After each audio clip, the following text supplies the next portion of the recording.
அனைவருக்கும் வணக்கம். செல்போன் மூலியமா விளம்பரம் பார்த்துட்டு மாடு வாங்குற எல்லாருக்கும் ஒரு சின்ன தகவல். அதாவது என்ன சொல்றோம்னா, நீங்களே கொஞ்சம் சிந்திச்சு பாருங்க.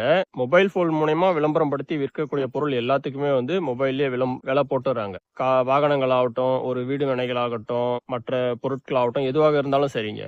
இந்த பொருளுடைய ரேட் வந்து இதுதான் சொல்லிட்டு அந்த பொருளுடைய படத்தை போட்டு விளம்பரம் பண்ணுவாங்க. அதுதான் வந்து ஒரு நியாயமான முறை. அதே இந்த மாட்டு வியாபாரத்துல மட்டும் எடுத்தீங்கன்னு வச்சீங்களேன், ஒரு மாடை மட்டும் காமிச்சிட்டு, இது மாடுங்க, இது இத்தனை லிட்டர் பால் கறக்கும், 20 லிட்டர் கறக்கும், 30 லிட்டர் கறக்கும், இது இந்த ரகம்னு சொன்னா அவ்வளவுதான். அதுக்கு வந்து ஒரு விலை நிர்ணயம் வந்து கிடையாது. இப்படி ஒருத்தர் விளம்பரம் போடுறாங்கன்னு சொல்லிட்டு அவங்கள நம்பி போய் நீங்க மாடு வாங்குறீங்கன்னா, அது வந்து கொஞ்சம் சிந்திச்சு பாருங்க. அது எவ்வளவு பெரிய ஒரு முட்டாள்தனமான ஒரு விஷயம்னு சொல்லிட்டு ஓப்பனிங்கே சொல்லிடுறாங்க. 80,000 ரூபாய்க்கு மேல 2 லட்ச ரூபாய்க்கு வரைக்கும் 2,50,000 ரூபாய் வரைக்கும் நம்ம கிட்ட மாடு இருக்குங்க வாங்க அப்படின்னு சொல்லிடுறாங்க. அதாவது இதுதான் விலை நிர்ணயம்ன்ற மாதிரி பண்ணிடுறாங்க. இந்த மாடை காமிச்சு இந்த மாடு இவ்வளவு ரூபான்னு சொல்லி விளம்பரம் படுத்துறவங்க கிட்ட வந்து மாடு வாங்குங்க. விலையே சொல்லாம வெறும் மாடை மட்டும் காமிச்சு இந்த மாடு விற்பனைங்க, அனுசரித்து தரப்படும் விலை, தேவைப்படுபவர்கள் அணுகலாம், இல்லை நேரில் வரலாம்னு சொல்றவங்க கிட்ட வந்து எதை நம்பி நீங்க போய் மாடு வாங்குறீங்க? அதாவது ஏன் சொல்றேன்னா, ஒரு விஷயத்த நீங்க நல்லா புரிஞ்சுக்கணும். நீங்க எல்லாருமே வெளியூர்ல இருந்து வேற ஒரு ஊருக்கு போய் மாடு வாங்குறீங்க, சரிங்களா? அது வந்து முதல் விஷயம். ரெண்டாவது விஷயம்,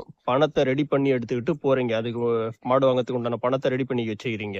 மூணாவது விஷயம், உங்க வேலையெல்லாம் விட்டுட்டு ஒரு நாள் வந்து இதுக்காகவே லீவு போட்டு ஒதுக்கி போறீங்க. இப்படி ஒரு 3 பிளஸ் பாயிண்ட் இருக்கும்போது உங்ககிட்ட ஒரு மாடை வந்து ஈஸியா ஏமாத்தி வித்துடலாங்க. அது ஒரு விஷயமே கிடையாது. ஏன்னா நீங்க அவங்களோட இடத்துக்கு போறீங்க. இதையெல்லாம் முடிவு பண்ணி மாடு வாங்கி ஆகணுன்ற எண்ணத்தோட போறீங்கன்னும் போது உங்ககிட்ட ஒரு மாடை வந்து விற்கிறது வந்து அவ்வளவு கஷ்டமான விஷயமே கிடையாதுங்க. ஒரு நல்லா இல்லாத மாடை கூட நல்லா இருக்குன்னு சொல்லி வித்துடலாம். ஏன்னா நீங்க முடிவு பண்ணிட்டீங்கல்ல மாடு வாங்கணும்னு சொல்லிட்டு தானே போறீங்க. அப்ப இதுக்காண்டி மறுபடியும் இன்னொரு நாள் போக முடியாது. மறுபடியும் பணத்தை ரெடி பண்ணணும்.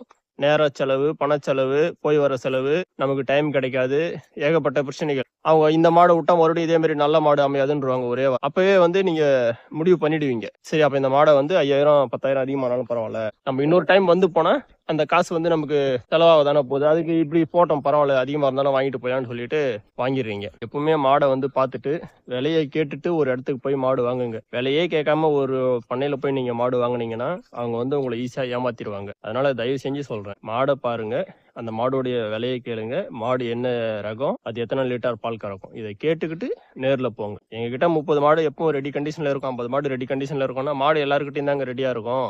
நம்ம பணத்தை ரெடியா வச்சுட்டு இருக்க முடியுமா? அதே மாதிரி நம்ம எவ்வளவு கஷ்டப்பட்டு பணத்தை சேமிச்சு எடுத்துட்டு போறோம். அந்த பணத்தை நம்ம செலவு பண்ணி ஒரு மாடை வாங்கிட்டு வந்து மறுபடியும் தொழிலை ரன் பண்ணோம்ல. அதனால மாடு வந்து எங்கேயும் போவாதுங்க. மாடு எல்லா இடத்துலயும் நிறைய மாடு இருக்குது. நீங்க நிதானமா ஒரு நாள் செலவானாலும் பரவாயில்ல, யோசிச்சு மாடு வாங்குங்க.